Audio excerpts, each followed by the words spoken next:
So Sahil says that if a person is working in the same field, like in the maybe in the research field or in the same area when after graduating, it took like around a year experience or a 6 month or 9 months to prepare the complete case and how the citation matters. So how important it is for an EB1 case.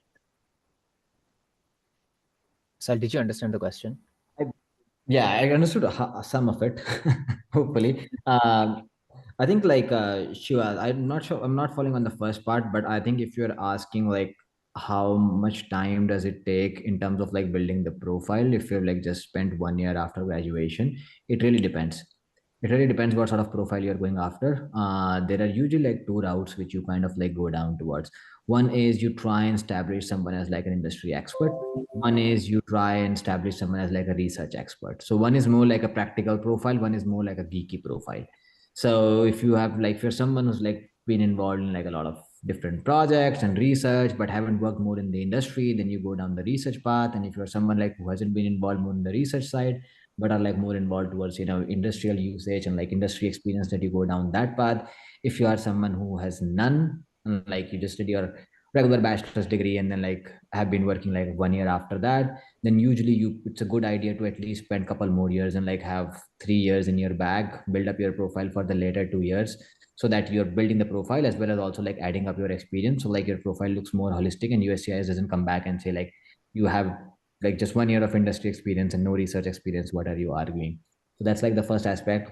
Second question which you talked about is citations, which I think again is like I wrote a blog on this a while back of like top 10 EB1A misconceptions, and this made it to the list.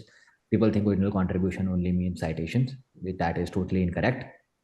If in fact, like a lot of the cases does not have citations. People think that you need to have 100 citations or 200 citations.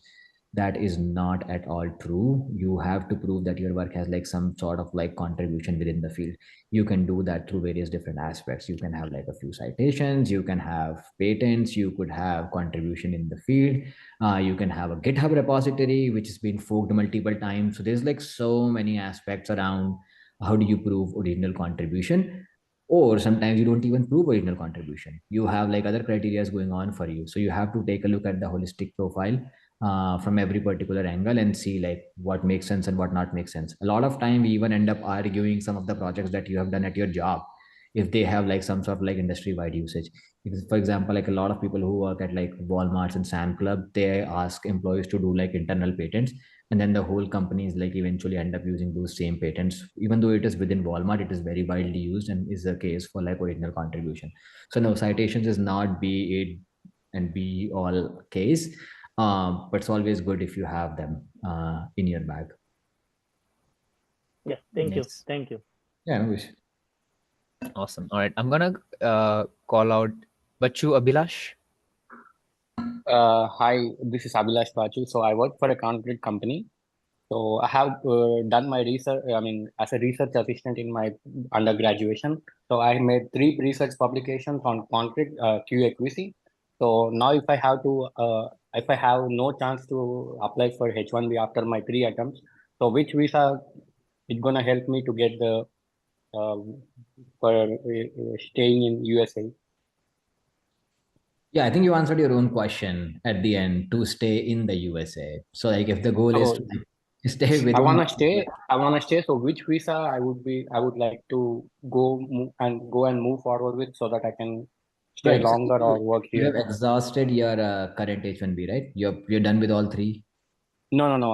I completed my 1 year experience here, and I have just two more what we Yes. say shots to get the H1B. Yeah, so if you have 2 years right now, ideal way would be to build your profile for EB1. There is no rush of filing an O1A immediately because you have 24 months in the bag. So if you do not get picked in the third lottery, by that time your profile would be ready and you can file for O1 and immediately jump on So it. will Indian research experience work in USA? Like I have that Yeah. question.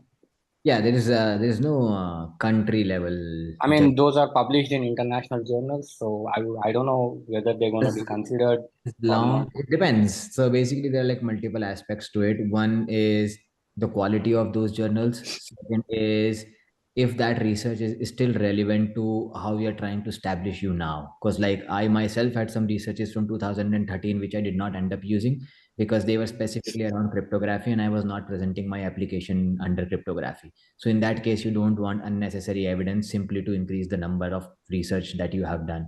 So you have to consider those two items. One is like the quality, and then the second is like, does it tie with the current story that we are trying to build? So when should I start applying for this visas or something like that when my second attempt is also lost? So Do I need to start in the are third building. attempt or like before or like after my No, third so attempt? Owen is pretty quick. So I would probably say like you should not apply for it after the second attempt. You probably Mm-hmm, should spend a couple of years building up your profile. And then let's say in 2026, when it was your last shot and you didn't got approved, mm-hmm. um, at that point you can simply apply for it and within 2 months you'll have the Owen in your hand. The only Okay. reason I say that is because you'll end up saving money if that's not the end goal of filing it. Otherwise, no one's stopping you to file after 1 year if your profile is ready. And if you think like 5 to 7K is not a big deal for you, you just want to be on the safer side and file for O1, be my guest and file. So what if H1B is picked and I don't need to go this process again, right? Maybe So I can step in here, Sahil. Quick second, So, Bachu, when is your OPT ending? It's gonna end by this December. OPT I need STEM. to apply for STEM OPT for the next When is year. when is the 3 year ending, buddy? 3 year it's gonna end like now it's 2024, 2025. It's gonna end like 2027 January. Okay, so the way this will work, right? I'll tell you exactly. We do this every day for people. So April of 2026, if you don't get an H1B, right, on your third Mm-hmm, attempt, then you mm-hmm. file for an O1. But you will have to start building your profile 2 years before, na? Isn't it? Okay. Because you can't Yeah, be yeah. like, you can't wake up and run a marathon. You need to prepare 6 months. So that's what Yeah, Sahil that's is what saying. that's what I So wanted to ask. Like when uh, do I need to start preparing for the I would visas if start my like, so look, if your thing is like, look, April of 2026, the good time to start was April of 2024. Two okay. years, right? Isn't it, Sahil? You want to start a couple of years before. I think if But this, anyone has the question of like when should I start, the answer is now. okay. The more time you'll spend up building your profile, the better your chances will be. And the earlier you start, the earlier you will be ready, and you will not come up to us with like, "Hey, I'm running out of status in 3 months or 6 months. What should I do now?"